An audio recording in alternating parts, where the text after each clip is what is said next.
Okay, good morning बच्चों। पिछले lecture में हमने रिएक्शन मैकेनिज्म को स्टार्ट किया था और उसमें हमने कुछ पॉइंट्स बताया था। उस पॉइंट्स को हम लोग वन बाय डील करेंगे और उसको बड़े अच्छे से आप कोशिश करें समझने का। तो फर्स्ट पॉइंट था breaking of covalent bond. First point you have given breaking of covalent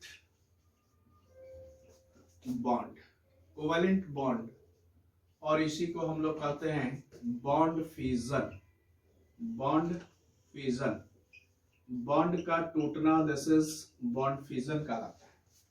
तो केमिकल मीन्स ऑर्गेनिक केमिस्ट्री में सिर्फ कोवेलेंट बॉन्ड्स होते हैं, क्योंकि कार्बन हमेशा कोवेलेंट बॉन्ड ही फॉर्म करता है।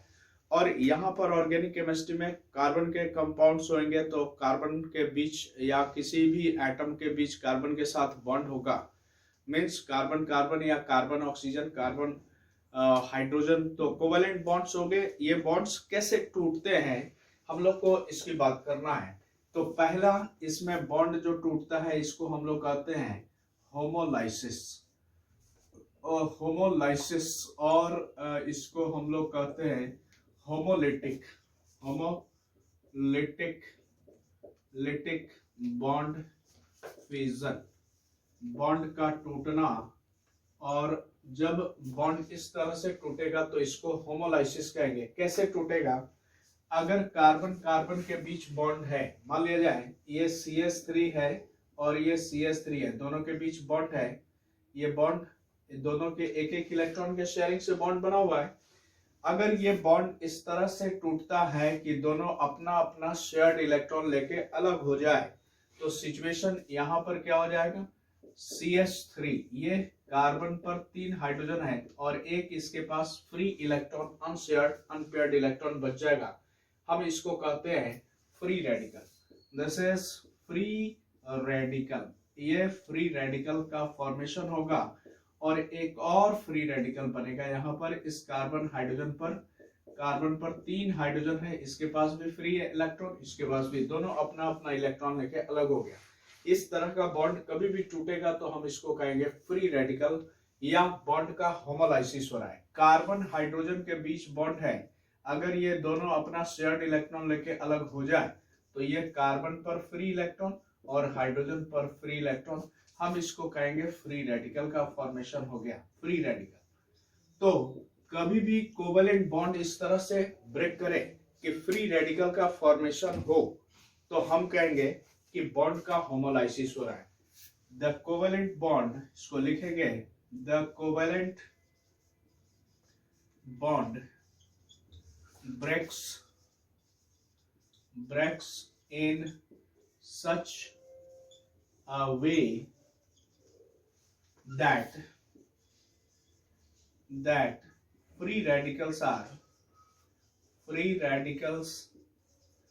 are formed। जब फ्री रेडिकल फॉर्म करेगा तो इस तरह से बॉन्ड का टूटना होमोलाइसिस कहलाएगा। किसी भी होमोलाइसिस में जब हम कार्बन पर फ्री इलेक्ट्रॉन देखेंगे, इस कार्बन को कहेंगे फ्री रेडिकल, या कोई भी एटम, जैसे यहाँ पर हाइड्रोजन फ्री रेडिकल है, अगर कार्बन फ्री रेडिकल होएगा तो इस कार्बन का हाइब्रिडाइजेशन sp2 हो जाएगा, इस कार्बन का हाइब्रिडाइजेशन sp2 हो जाएगा। तो होमोलाइसिस ये होता है। होमोलाइसिस का कंडीशन है कि बॉन्ड का होमोलाइसिस लाइट के प्रेजेंस में, अगर लाइट होगा तो होमोलाइसिस होएगा। लाइट के जगह पर अगर दिया हुआ है यूवी लाइट तो भी समझ लेना है ये बॉन्ड का होमोलाइसिस होएगा। अगर यहाँ पर H न्यू दिया हुआ है, आपने स्ट्रक्चर ऑफ एटम में पढ़ा होगा, energy of photon H nu, that is ये भी लाइट को रिप्रेजेंट करता है। तो this will also homolysis takes place in presence of H new.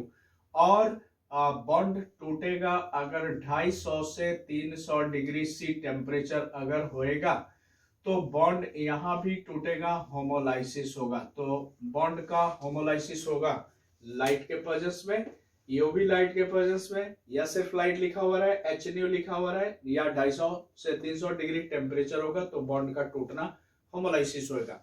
तो this is First type of breaking of bond, this is homolysis.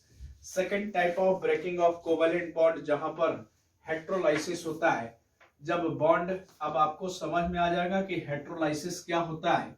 Bond इस तरह से टूटेगा कि चार्ज स्पेसिस का फॉर्मेशन होगा, मतलब दोनों एटम के बीच का जो शेयर्ड इलेक्ट्रॉन है वो दोनों में से किसी एक एटम के तरफ चला जाएगा. जैसे मान लिया जाए हमारे पास कोई भी कंपाउंड है, पहले तो हमारा हेडिंग होगा, सेकंड पार्ट है हेट्रोलाइसिस, हेट्रोलाइसिस,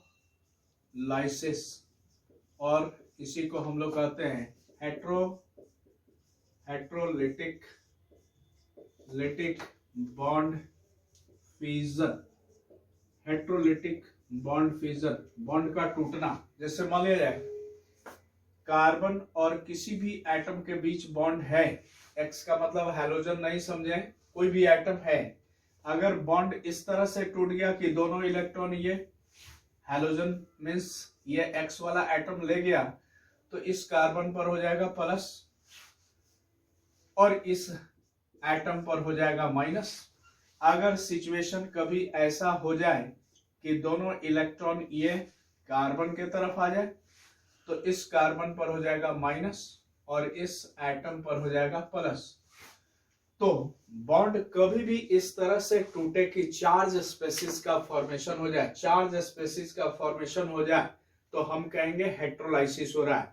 ये एटम के बीच का दोनों electron either will go towards this atom or go towards this atom. अगर इस तरह से जाएगा तो इस कार्बन पर हो जाएगा प्लस, और अगर ये दोनों इलेक्ट्रॉन कार्बन की तरफ आएगा तो इस कार्बन पर हो जाएगा माइनस.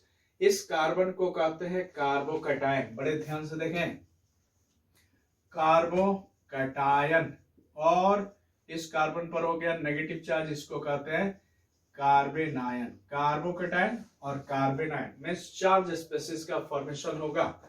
तो लिखेंगे the covalent bond breaks in such a way that charge spaces are formed. Charge spaces are formed. अगर चार्ज स्पेसिस फॉर्म करता है तो हम कहेंगे बॉन्ड का हेट्रोलाइसिस हो रहा है. Like this. आपको ये बड़े अच्छे से समझ में आ रहा होगा. बॉन्ड का हेट्रोलाइसिस कैसे होता है? अगर किसी भी एटम के बीच, जैसे मान लिया जाए क्लोरीन के बीच बॉन्ड है, तो दोनों के बीच बराबर इलेक्ट्रॉन के शेयरिंग से बॉन्ड बना हुआ है. अब इसमें अंडरस्टूड है कि बॉन्ड अगर टूटे तो दोनों के बीच का इलेक्ट्रॉन, दोनों अपना अपना इलेक्ट्रॉन लेके अलग हो जाए. तो अगर ये दोनों अपना इलेक्ट्रॉन लेके अलग हुआ तो ये भी फ्री रेडिकल, ये भी free radical. This is homolysis जो हमने पहले बताया. लेकिन अगर ये क्लोरीन के बीच का बॉन्ड है और किसी बाहरी इफेक्ट के कारण, किसी बाहरी दबाव के कारण इसका बॉन्ड इस तरह से टूट जाए कि दोनों इलेक्ट्रॉन इधर चला जाए या दोनों इलेक्ट्रॉन इधर आ जाए, तो उस समय क्या हो जाएगा, क्लोरीन पर एक पर हो जाएगा प्लस और दूसरे क्लोरीन पर हो जाएगा माइनस. आगे हम दिखाएंगे आपको बॉन्ड इस तरह से ब्रेक करता है बाहरी इफेक्ट के कारण, बाहरी दबाव के कारण. जब बॉन्ड का इस तरह से टूटना होगा ये कहलाएगा हेट्रोलाइसिस. बॉन्ड इस तरह से टूटेगा तो ये कहलाएगा होमोलाइसिस. रिएक्शन मैकेनिज्म का पहला पॉइंट हमने बताया बॉन्ड कैसे टूटेगा, क्योंकि जब भी हम ऑर्गेनिक केमिस्ट्री की बात करेंगे तो सिर्फ रिएक्शंस आपको लिखना है और रिएक्शन को ही समझना है. इसमें कोई न्यूमेरिकल प्रॉब्लम नहीं होता है, कोई जोड़ घटाव गुना भागा, कोई नंबर ऑफ एटम्स कैलकुलेट नहीं करना है. इसमें हम लोग को रिएक्शन से प्रोडक्ट डिसाइड करना है. तो इसके लिए जब रिएक्शन होता है तो कुछ बॉन्ड्स ब्रेक करते हैं, कुछ नए बॉन्ड्स फॉर्म करते हैं, तो प्रोडक्ट बनता है. तो बॉन्ड कैसे टूटेगा, होमोलाइसिस होगा या हेट्रोलाइसिस होगा, हमने पहला पॉइंट को क्लियर किया. दूसरा पॉइंट हम लोग अगले क्लास में करेंगे. और दूसरा पॉइंट है जो हमने जो लिखवाया है स्टेप वाइज, उसमें लिखा हुआ है नेचर ऑफ रिएजेंट. तो अगले क्लास में आप कंटिन्यू करें, आपको बड़े अच्छे से समझ में आएगा nature of reagent. Okay, thank you.